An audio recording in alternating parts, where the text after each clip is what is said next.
2026 বিশ্বকাপকে সামনে রেখে গোটা ফুটবল দুনিয়ায় উত্তেজনা এখন তুঙ্গে। আর যখন বিষয় আর্জেন্টিনা, তখন প্রশ্নটা আরও বড়। মেসির দল কি আবার বিশ্বকাপ জিততে পারবে?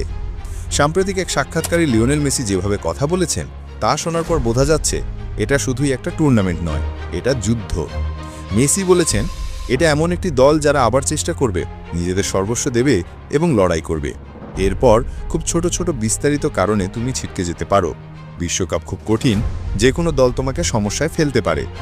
এই কথাই বোঝা যায় মেসি কোনো বাড়াবাড়ি আত্মবিশ্বাস দেখাচ্ছেন না, বরং ফুটবলের বাস্তবতা জানিয়ে দিচ্ছেন।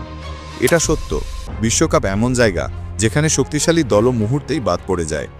একটা শর্ট পোস্টে লাগলো, বাইরে গেল, বাদ। একই শর্ট পোস্টে লাগলো, ভেতরে ঢুকলো, তুমি জিতে গেলে। এটাই ফুটবল, এটাই বিশ্বকাপ। মেসি আরও মনে করিয়ে দিলেন 2022 সালের বিশ্বকাপের কথা।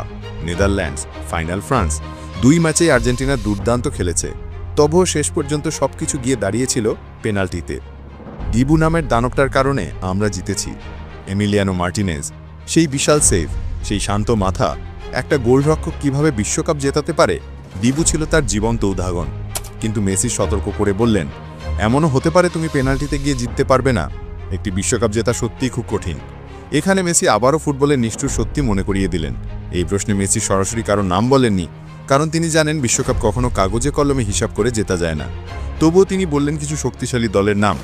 স্পেন, ফ্রান্স, ইংল্যান্ড, ব্রাজিল এবং জার্মানি খুবই শক্তিশালী। প্রতিযোগিতা অনেক কঠিন হবে, এগুলোই সত্য। স্পেন ইউরো জয়, ফ্রান্সে এমবাপ্পের আগুন ফর্ম, ইংল্যান্ডে তরুণ প্রতিভা, ব্রাজিল সবসময় বিপজ্জনক, জার্মানি বড় টুর্নামেন্ট মনস্টার। কিন্তু মেসির চূড়ান্ত কথা ছিল সবচেয়ে শক্তিশালী। আমরা অবশ্যই বিশ্বকাপে আমাদের সর্বোচ্চতা দিয়ে লড়াই করব। এই কথার মধ্যে আছে আত্মবিশ্বাস, দায়িত্ব আর যুদ্ধের ঘোষণা। মেসি জানেন আর্জেন্টিনার সামনে কাজটি কঠিন, কিন্তু দলটি প্রস্তুত, তারা লড়বে শেষ মুহূর্ত পর্যন্ত। 2026-এর আর্জেন্টিনা একটা বিশেষ দল, কারণ বেশিরভাগ খেলোয়াড় 2022 বিশ্বকাপের অভিজ্ঞ। ডিবু মার্টিনেজ আছে, ডিফেন্স এখন অনেক বেশি সংগঠিত। মিডফিল্ডে এনজো, ম্যাকালিস্টার, ডিপল, আক্রমণে লাউতারো, আলভারেজ, আর সবচেয়ে বড় কথা মেসি এখনও আছেন। হয়তো বয়স হয়েছে, হয়তো শারীরিক গতি কমেছে, কিন্তু মেসির মস্তিষ্ক, অভিজ্ঞতা, সিদ্ধান্ত এগুলো এখনও বিশ্ব ফুটবলের সর্বোচ্চ পর্যায়ে। তিনি নিজের উপর চাপ নেননি, কিন্তু তার উপস্থিতি মাঠে পুরো দলকে বড় করে দেয়, যেটা তিনি বলেও দিলেন। খুব ছোট ছোট ডিটেলে ম্যাচ হারতেও পারো, আবার জিততেও পারো।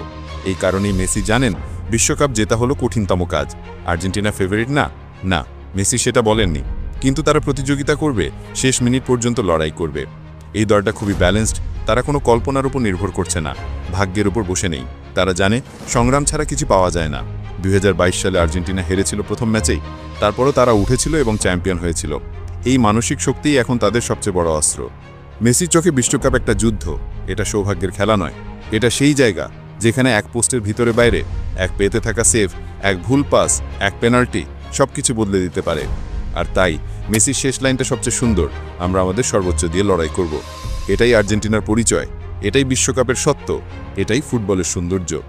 ভিডিওটি ভালো লাগলে লাইক, কমেন্ট এবং সাবস্ক্রাইব করতে ভুলবেন না।